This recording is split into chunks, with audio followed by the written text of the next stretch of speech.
It's very unfair na because babae ka, na kumbaga pinanganak ka maganda, you never earn it. Kumbaga sa'yo na yan, given yan na babae ka, given yan na maganda ka, given yan na pinanganak kang ganyan, tapos you deserve more. Tapos kaming mga lalaki, na kahit hindi ganong may tsura, pero nagsumikap sa buhay, tapos kahit may tsura, kailangan pa rin magsumikap sa buhay. Tapos we cannot say kung ano yung preferences namin, or parang naiinis kayo pag sinasabi namin yung preferences namin. Diba? That's very unfair.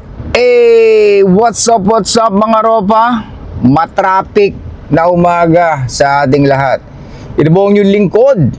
Suplado mo to. Grabe mga ropa, paka-traffic. As in 30 minutes para lang makarating ka sa Cloverleaf na yun. Anak ng pating. Anong meron? First time to. So anyway, dahil traffic naman, pag-usap muna tayo. Pag-usapan natin tong pinasa ng isa sa mga ropa natin. Pakinggan nyo. Alam niyo ba, ang ghosting ay sign na in love na siya sa'yo? Hindi niya kayang i-handle yung nararamdaman niya, kaya kailangan niya lumayo. Yung panic yung naramdaman niya kasi, mahal ka na niya. Kaya huwag ka na mag-overthink. Dahil sigurado ko, hindi mo mapakali, kakaisip sa'yo. Huwag ka daw mag-overthink siya kayo nag-overthink. Ito yung mga yung ginos na pero binibigyan ng magandang reason pa rin kung bakit siya ginos. Mga ropa, alam naman natin ang katotohanan at kahit hindi sabihin, usually kaya ka ginoghost, hindi ka naman talaga gusto or hindi ka type or hindi kayo same ng nararamdaman. Di ba? Imposibleng mahal ka niya. Kasi kung mahal ka niya, hindi siya lalayo. Di ba? Usually pag mahal ka ng tao, hindi naman lumalayo ang tao eh. Gusto ka nga niya laging kasama eh. Gusto ka nga niya laging kausap. So paano mangyayari na lalayo ang isang tao kung mahal ka niya? Ayaw ka nga mawala eh, di ba? Huwag ka mawala kasi mahal kita, kailangan kita. Eto, lalayo. Ano yun? Ginos, tapos dahil mahal ka na niya, kasi nag-overthink siya, kasi nagpapanik siya, kasi hindi niya makontrol emotions niya. Baka nagpapanik siya, pero hindi ka niya mahal. Yun nga, hindi niya makontrol emotions niya, di ba? Anyway, like I said mga ropa, pag ang babae ginost ka na, wala na yun. Wala na dapat pag-usapan. Ginost ka na nga eh, di ba? So, ibig sabihin, it's not you, it's them. Okay, ulitin ko. Pag ang tao ginost ka, it's not you, it's them. Okay? Naintindihan nyo? Kasi desisyon nila yun eh. Hindi naman sa'yo nang galing na i-ghost mo ako kung mahal mo na ako. Hindi naman ganun, di ba? Usually, pag mahal mo isang tao, pag gusto mo isang tao, ayaw mawala. Gets? Pero ito nga, like I said, it's not you, it's them. Ngayon, magiging it's you and it's not them pag nangulit at nangulit ka. Or patuloy mo kinakausap or patuloy ka nagsisend ng message tapos hindi naman siya nagre-reply. Okay? Dito na magkakaroon ng problema. Ngayon, may leverage na siya. Kung sino yung nang-ghost, usually nasa kanila yung leverage. Pero kung hindi ka na magre-reply, hindi ka na magme-message, hindi mo na kukulitin, nasa iyo yung leverage. Kasi pwedeng magulat siya after some time. Ala, di na ako hinabol. Ala, walang ginagawa. Di ba? May mga ganyan mga babae. May sapak eh, di ba? Kumbaga, nagpapahabol ka pala, ba't ganyan ka magpahabol? Ba't kailangan mo ako i-ghost? Tsaka hindi ganyan yung tamang pagpapahabol, di ba? Kung magpapahabol kayo, ladies, dapat make sure na meron kahabol-habol sa inyo. Ngayon, kung dahil feeling nyo maganda lang kayo or dahil sa nararamdaman nyo, karapat dapat kang habulin or worth it ka habulin, then mag-isip-isip kayo. Kasi baka nararamdaman nyo lang yan or feelings nyo lang yan. Gets? Hindi porket eto yung nararamdaman ko, worth it akong person, dapat ganito yung deserve ko, or may mga friends kayo magsasabi, you deserve all happiness in the world. That's bullshit. Wala kang ina-adjust sa ugali mo, tapos you deserve all the happiness in the world? Paano nangyari yun? Ito ang hirap. The more na mas marami kang attention na the more na mas marami kang nakukuha attention sa mga kalalakihan, validation, kumbaga, very minimal lang yung rejection or slim to none yung rejection na nakukuha mo. Bibihira ka sa isang taon, siguro nakuha mo rejection only once. Tapos lahat compliment na. So kaya talagang pwedeng meron kang self-inflated, meron kang word self-inflated. Tama ba yun? Yung word mo po siya parang binobomba. Palaki ng palaki. Kaya hindi mo na-realize, ba't baka magbabago? Kung ganda ko pa lang naman, lumalapit na sila. Walang pinagkaya pa sa mga lalaki may pera. Ba't kailangan ko pa ng personality kung pera ko pa lang, kayang-kaya ko na sila kuhanin? Well, yung mga nakukuha mo, yun yung mga mukhang pera. Diba? Kung naniniwala ka na dapat ang lalaki kailangan maraming pera para makakuha ng babae, then, yun ang paniwalaan mo. Diba? Kung bumibili ka ng babae, kung bumibili ka ng tao, then yun ang paniwalaan mo. Wala namang masama doon. Pero kung naniniwala ako, alisin natin yung pera, alisin natin yung kayamanan mo, anong meron ka? Anong meron sa'yo? Sige nga, tell me. Anong meron sa'yo? Anong matitira sa'yo? Di ba? Pineplex mo yung yaman ng magulang mo, sa'yo ba yan? Di ba? Hindi ganun mga ropa. Di, mamanahin ko rin naman to pagdating ng panahon. What the fuck? Ihintayin mo pa yun? Wala kang gagawin sa sarili mo? Ano ka lang? Abangers ka lang? Hindi ganun. Huwag kayong ganun mga ropa, okay? Sa mga babae naman, oh, gandang-ganda ka sa sarili mo. Marami ka nakukuha validation and attention sa mga kalalakihan. Are you sure na genuine yung mga ganun? Are you sure na bibigyan ka ng relationship ng mga ganun? O gusto ka lang bembangin? O gusto lang makaisa sa inyo?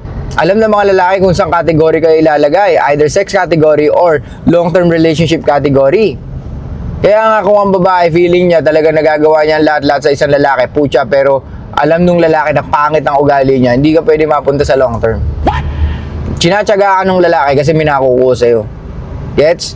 Tinitiis niya yung ugali mo kasi may nakukuha pa rin siya sa'yo. Gets? Ngayon, pag nakita niya, pucha, yung ganda mo, lusaw na or nalaus ka na, or kupas na, pwedeng magbago isip niyan. Kaya tayo nyo mga ropa, ang babae, pag nasa 30 na, nagbabago ugali.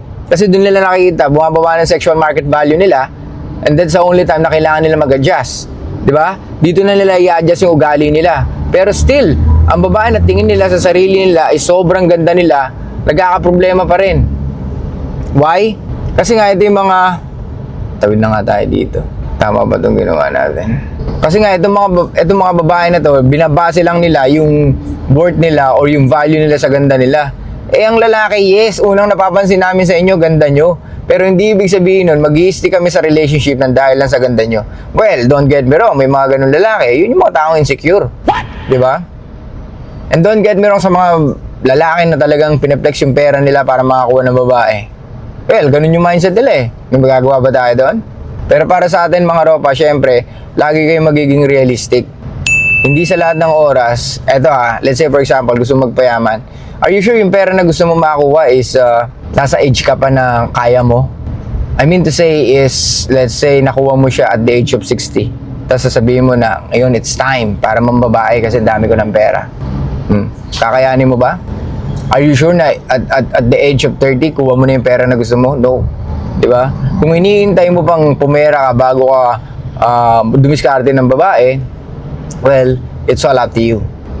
Diba? Hindi pwede na gagawin mo lang kasi ready ka na. No. Kailangan gawin mo ang isang bagay kahit di ka ready, diba? Minsan yun na mas maganda. Ginagawa mo yung isang bagay kahit na hindi ka ready kasi magugulat ka, kaya mo pala.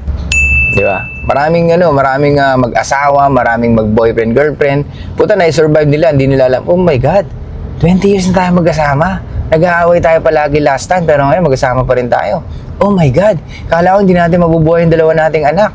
Kala ko hindi natin mabubuhay yung 5 nating anak. Ngayon lahat sila graduate na. Tapos tayo ito. Wala na tayong iniisip kundi saan tayo pupunta, saan tayo kakain, saan tayo gagala. Kasi nga wala na silang responsibilities. Lahat ng anak nila malalaki na.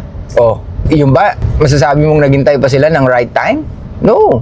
Kaya mga ropa, I leave it this to you, okay? Kung gusto nyo pumera muna, go.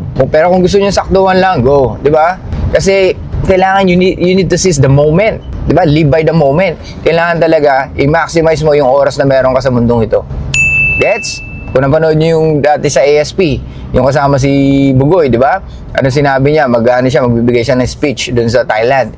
At ang mga, yung mga atin doon na mga nasa 50 years old. Gusto mo ba at the age of 50 years old, diskarte ka pa? I mean, yung parang diskarte na parang nanliligaw ka pa, di ba? Dapat hindi na. Dapat eto na yung mismong babae gagawa ng way para mapalapit sila sa'yo. Hindi yung ikaw pa yung gagawa ng way para mapalapit ka sa kanila. Or at the age of 50, hindi mo pa alam yung game. Or nagbibuild ka pa lang ng game mo. Well, it's never too late. However, kung titignan mo sa pananaw natin mga lalaki, 50 years old, pa. And you're still building your game, hindi ba dapat nauna yan? Or hindi ba dapat sinabay mo na yan sa pag-build mo ng pera? Kasi pagdating naman sa babae, depende na lang kung gaano ka kanidi, kung gaano ka kaukaw. Kaya minsan napapabayaan mo yung yung future mo, o hindi mo naiisip yung future mo. Kasi nga, puro ka ekop. Diba? Hindi naman din pwedeng ganun eh. Kasi alam mo na importante rin makasurvive ka at alam mo na hindi rin lalapit ng babae pag wala kang pera or hindi mo lang kayang bumili ng something Para at least kahit pa paano, hindi ko naman sinasabing i-impress mo sila, pero yung magkape kayo sa isang lugar na kahit pa paano maayos-ayos, di ba? At least kahit pa paano makita niya na kaya mo. Gets? Ayun, balik tayo sa sinasabi nito. Pucha, ginose ka na eh. Ano sinasabi mo? Ginose ka na, sasabihin mo na kasi hindi niya makontrol yung emotions niya kasi gusto ka niya, kasi mahal ka na niya. Mga ropa, huwag kayong makikinig. Sabi na sa inyo ang babae, lack of critical thinking. What? Ang taas ng emotional intelligence nila, pero yung reality nila, nag-iiba. Kaya nga sinasabi ko sa inyo, pag masyado kayong emotional, nagbabago yung realidad nyo. Kagaya nito. Tama ba yun na ginose ka na eh, hindi niya lang control yung emotions niya? Tama ba yun na ginose ka na, tapos sasabihin niya, it's because mahal ka ng babae? Ghosting is a sign na mahal ka ng babae. What the fuck? Or ghosting is a sign na mahal ka na ng tao. That's bullshit. Well, don't get me wrong. Baka nga, let's give benefit of the doubt na hindi niya talaga alam kung paano kontrolin yung emotions niya dahil unti-unti ka niya na nagugustuhan at natatakot siya. Wala nang problema doon. So, it's not ghosting. It's more on may problema doon sa babae. Di ba? So, I think it's least romantic. Di ba? Pwedeng ganun yan eh. Least romantic na pag nagbigay ka ng attention, validation sa isang babae, mas umaatras sila. Alam mo yun? Mas gusto nila na sila lang yung may gusto sa'yo. Pero, pag ikaw na yung nagbigay ng attention, validation, ayaw na nila, umaalis sila. Parang ganun yan eh. Kaya ka ginose. Gets mga ropa? So, anong takeaway natin dito? Never ever fucking believe with what women say. Because most of them coming from their emotions. Never ever fucking believe. Alright?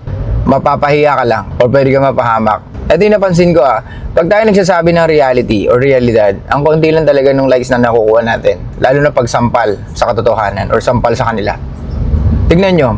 Pero pag yung mga may sugarcoat, yung talagang pinapapil sa'yo na you deserve more or you don't need to do this because you are a human being, you deserve more, blah blah blah. What the fuck? Kaya di ba yung mga ibang content creator, hindi masabi yun totoo. So, dinadaan nila sa bywords eh. Bywords na pwedeng, alam mo yun, ma-feel good ang isang tao. Pero mga ropa, it's not always about feeling good about yourself. It's more on how you see and how you understand yourself. Okay? Yun yung pinaka-importante sa lahat. Hindi yung ma-feel good ka lang kasi ang ganda na sinasabi niya, kasi totoo naman yun, kasi lahat naman tayo, we deserve more, we deserve that. What the fuck? Wala kang ginagawa, why you deserve more? Diba? It's very unfair na because babae ka, na kumbaga pinanganak kang maganda, you never earn it. Kumbaga sa'yo na yan, given yan na babae ka, given yan na maganda ka, given yan na pinanganak kang ganyan, tapos you deserve more. Tapos kaming mga lalaki, na kahit hindi ganong may tsura, pero nagsumikap sa buhay, tapos kahit may tsura, kailangan pa rin magsumikap sa buhay. Tapos we cannot say kung ano yung preferences namin, or parang naiinis kayo pag sinasabi namin yung preferences namin. Diba? That's very unfair. Diba? Sana kung given na binigay sa akin lahat na hindi ko na-earn. What? Diba? Pantay talaga tayo. We are equal. Pero yung ikaw, babae ka, pinanganak kang maganda, andyan na yan, I don't think na na-earn mo yan. Kasi binigay talaga sa yan. Kasi genes mo na yan. DNA mo na yan. Pero paano yung mga lalaki na nagsumikap sa buhay, na wala gano'ng itsura, or kahit may itsura, kailangan pa rin niya magsumikap kasi wala siyang mapupul na babae. Diba? Or wala siyang, or pwedeng baka walang magtiwala sa kanyang babae. Kaya sa mga tao naniniwala na it's more on about looks or good looking guy lang yung pwedeng makapul. O isa pa kayo eh. Namumuhay din kayo sa mga hindi realistic na mundo. Kung totoo na ang babae tumitingin sa gwapo lamang, kasi may mga nagsasabi, di, pangit lang yan, tsaka gwapo, yun lang yan. Ito yung mga taong hindi nag-iisip or pagod na mag-isip or ayaw gamitin yung utak. What? Kung totoo na ang babae, talagang gusto lang is gwapo, then bakit may mga nag-i-exist na pangit na lalaki? Bakit until now, may nag-i-exist pa rin ng mga pangit na tao? Sige nga, explain nyo nga sa akin. Why ugly people still exist? Kung talagang ang babae, pinipili lamang ay yung mga gwapong lalaki. Anyway, iwan ako sa inyo yung tanong na yan. Okay, sa inyo lang mga rapa. Thank you so much. I'll see you guys next time. Show love, peace out, and be fucking serious mga rapa.